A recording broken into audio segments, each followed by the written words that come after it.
Hello friends, welcome to my channel. मैं दिल से स्वागत करती हूँ आप सबका अमृता's लाइफ में। सो फ्रेंड्स, मैं एक न्यू वीडियो लेके आ गई हूँ। तो आज का जो मेरा टॉपिक है वो है प्रेगनेंसी का 6th मंथ। देखो फ्रेंड्स, आपके प्रेगनेंसी के 5 मंथ्स आराम से निकल गए हैं, उसमें भी आपने बहुत सारे चेंजेस फील किए होंगे।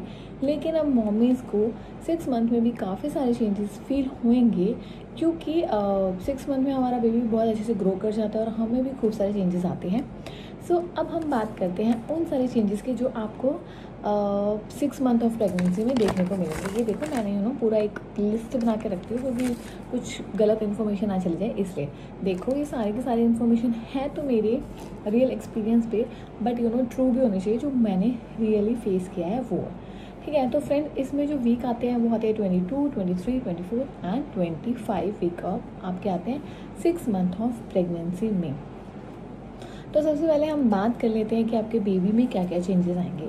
आपके जो बेबी का वेट होएगा ना, वो स्टार्टिंग में 500 ग्राम तक हो सकता है 6 मंथ के, लेकिन 6 मंथ ख़त्म होते होते उसका वेट 800-900 ग्राम आराम से हो जाएगा। उसकी हाइट की बात करते हैं तो उसकी स्टार्टिंग में हाइट होगी 7 इंचेस एंड 6 मंथ के एंड में जाते जाते उसकी हाइट हो जाएगी 12 इंचेस तक आराम से हो जाएगी। उसके बाद क्या होता है ना फ्रेंड्स, अभी तक ना आपके बेबी की ना आइज़ तो बन गई थी आराम से, लेकिन ना वो ओपन ही क्लोज नहीं कर सकता है। लेकिन अब इस मंथ में आपका बेबी आराम से अपनी आइज़ ओपन और क्लोज भी कर सकते हैं। उसके आईब्राउज भी बन गए हैं। वो आपके बाहर के जो शोर वगैरह है ना, जो भी म्यूज़िक या फिर जो भी वॉइस है, उनको रिस्पॉन्ड करेगा। कैसे रिस्पॉन्ड करेगा? बेबी किक से, ऑब्वियस सी बात है। और वो बेबी किक से आपको बताएगा कि हाँ वो सुन रहा है या जो भी है। उसके बाद क्या होता है ना, उसकी जो स्किन है वो बन गई है, लेकिन अभी वो ना बहुत ही ट्रांसपेरेंट से बिल्कुल ही पतली सी स्किन बनी हुई है। एंड फ्रेंड्स, क्या होता है ना कि अब आपके जो बेबी है ना, उसके टेस्ट बर्ड बन गए हैं। तो तभी कहते हैं ना, सारे जो आप खाते हो आपके बेबी तक पहुँचते हैं। होता क्या है ना, जो इम्यूनिटिक फ्लूइड में जो टेस्ट आते हैं ना, बेबी उसको टेस्ट कर सकता है।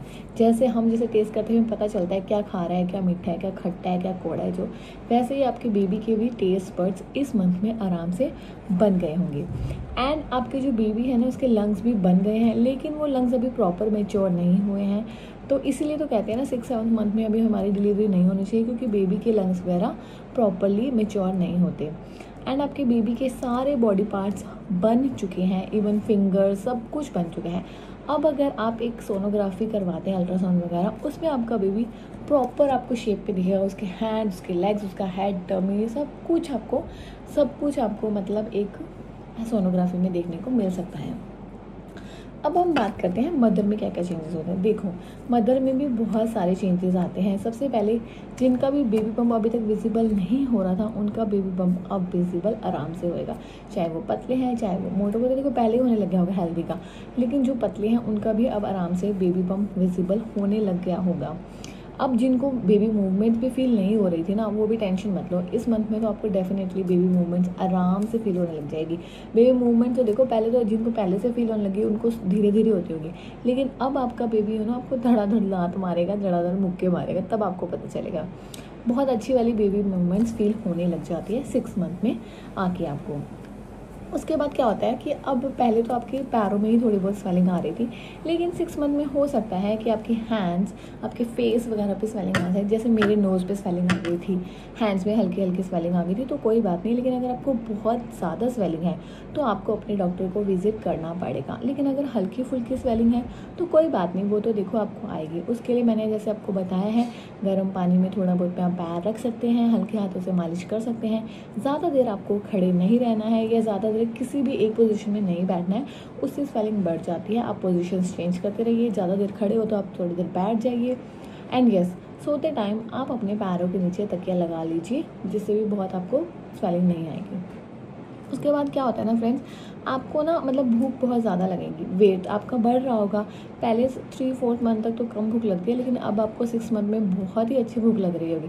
अब भूख लग रही है तो प्लीज़ आप हेल्दी खाना खाइए, क्योंकि अगर आप बाहर का खाना खाएंगे ना, जिसकी वजह से आपको इन्फेक्शन हो सकता है, वॉमिटिंग और दोबारा से स्टार्ट हो सकती है, या किसी भी प्रॉब्लम हो सकती है। और अगर आपको कोई और दिक्कत हो गई, देखो आप मेडिसिन भी नहीं ले पाओगे, जिसकी वजह से आप परेशान हो गए और आपका बेबी भी परेशान होगा। इसकी वजह से आप थोड़ा सा हेल्दी डाइट लीजिए, जिसकी वजह से आपके बेबी की ग्रोथ भी बहुत ज़्यादा अच्छी हो। कॉन्स्टिपेशन की प्रॉब्लम भी आप में अब देखने को मिल सकती है, और ज़्यादा मिल सकती है। उसके लिए आपको वही करना है, पानी ज़्यादा पीना है, खीरा, लस्सी, ये सारी चीज़ें आपको सो आपको कॉन्स्टिपेशन की प्रॉब्लम भी बहुत ज़्यादा हो सकती है। उसके बाद क्या होता है ना, हमें हमारी ना ब्रेस्ट की बहुत अच्छी केयर करनी है। ब्रेस्ट में भी बहुत सारे चेंजेस आपको देखने को मिलेंगे। एक तो उसका साइज़ थोड़ा सा बढ़ जाएगा और थोड़ी टाइटनेस हो सकती है उसमें, एंड ब्लैक हो सकता है आपका एरिया, जिसके आपने मॉइस्चराइज करके रखोगे तो थोड़ा फ़र्क पड़ेगा। अगर उसमें फंगल इन्फेक्शन वगैरह आपको कुछ दिखता है तो आप अपने डॉक्टर से ज़रूर विजिट कीजिए फ्रेंड, उसमें कुछ प्रॉब्लम हो सकती है। और आप अपने उसको मॉइस्चराइज करके रखिए, अपने एरिया को थोड़ा, निपल एरिया को थोड़ा सॉफ्ट रखिए, ताकि आपके बेबी को कल को फीड जब आप करवाओ तो डायरेक्ट से एक तो फीड आने लग जाए और बेबी को भी कोई प्रॉब्लम ना हो। एंड आपको फील हो सकता है कि उसमें से वाइट डिस्चार्ज आ रहा है, तो कोई प्रॉब्लम नहीं होती। आपकी जो ब्रेस्ट है वो प्रिपेयर हो रही होती है फर्दर बेबी को मिल्क सप्लाई करने के लिए, तो इसमें कोई टेंशन वाली बात नहीं है। आपको थोड़ा सा वाइट डिस्चार्ज उसमें से हो सकता है, लिक्विड सा वाइट आ सकता है।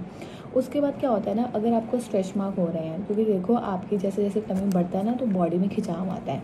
मैंने पहले ही बताया कि आप अपनी केयर करनी स्टार्ट कर दीजिए, बट अगर आपने नहीं अभी केयर करनी स्टार्ट करी तो अब आप कर दीजिए, क्योंकि आपके टमी पे स्ट्रेच मार्क्स बहुत आएंगे। अब कईयों को नहीं भी आते, जैसे मुझे सच में नहीं आए थे, कईयों को आ भी जाते हैं। तो आपने क्या करना है, अपने स्ट्रेच मार्क्स पे या टमी एरिया पे नहीं है तब भी आप केयर कीजिए, है तो बिल्कुल ही कीजिए। क्रीम्स भी अवेलेबल है कोई मार्केट में, मेरे को नहीं पता टू बी फ्रैंक कोई भी क्रीम का, क्योंकि मैंने नहीं यूज़ की थी।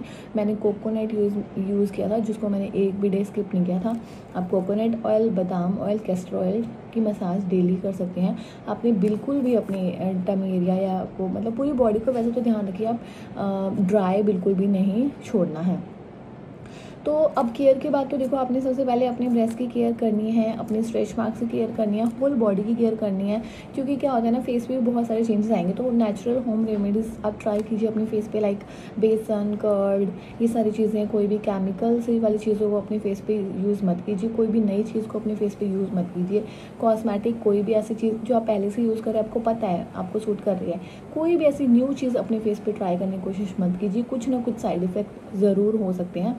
तो अभी आप थोड़ा दिन डिले करिए, अगर आपको कुछ न्यू ट्राई करना है तो आफ्टर डिलीवरी आप अपने डॉक्टर से पूछ के कोई भी न्यू चीज़ ट्राई कर सकते हैं। उसके बाद क्या होता है कि आपके 6 मंथ में ना बहुत सारे इंपॉर्टेंट टेस्ट होते हैं, जैसे कि CBC होएगा आपका, हीमोग्लोबिन वगैरह चेक होएगा, शुगर टेस्ट होएगा आपका। अब शुगर टेस्ट आपका सबसे पहले खाली पेट होएगा, उसके बाद वो आपको एक खाना वगैरह खिला के या 1 घंटे का ग्लूकोज वगैरह दे के फिर से चेक करेंगे, 2-3 बार चेक करते हैं। वो आपका शुगर लेवल, डायबिटीज़ वगैरह चेक करते हैं कि आपको अब डायबिटीज़ तो नहीं हो रही, आपके बच्चों को कोई प्रॉब्लम तो नहीं हो रही इससे। एंड उसके बाद आपका फ्रेंड्स, आपका एक ऐसा टेस्ट भी होएगा जिसमें आपके मुझे अभी उस टेस्ट का नाम याद नहीं आ रहा, एक सोनोग्राफी होती है, उसमें आपके बेबी के सारे ऑर्गन्स का पता चल जाएगा। क्या होता है ना, कभी कभी कुछ प्रॉब्लम हो जाती है, तो भगवान की कृपा से किसी की भी लाइफ में ये प्रॉब्लम ना आए, मैं प्रे करूँगी। लेकिन कभी कभी क्या होता है ना, आपके बच्चे का कोई ऑर्गन नहीं होता, कभी कभी किसी का हाथ नहीं होता, किसी का पैर नहीं होता है, या समथिंग एक्स्ट्रा होता है, तो इस जो अल्ट्रासाउंड में सब कुछ पता चल जाता है। और उसके बाद अगर मतलब चाहो तो आप अपना बेबी अबॉर्ट भी करवा सकते हो, क्योंकि देखो एक बार दुख होता है लेकिन वो सारी ज़िंदगी से बेटर है। चलो मैं इस टॉपिक पर भी बात नहीं करूँगी ज़्यादा। तो अगर ऐसा कुछ होता है तो आप देख सकते हैं, देखो अपनी अपनी चॉइस होती है, बट मैं यही कहूँगी इस सोनोग्राफी में आपको सब कुछ पता चल जाता है, अगर कोई भी कमी है बेबी में किसी भी प्रकार की तो।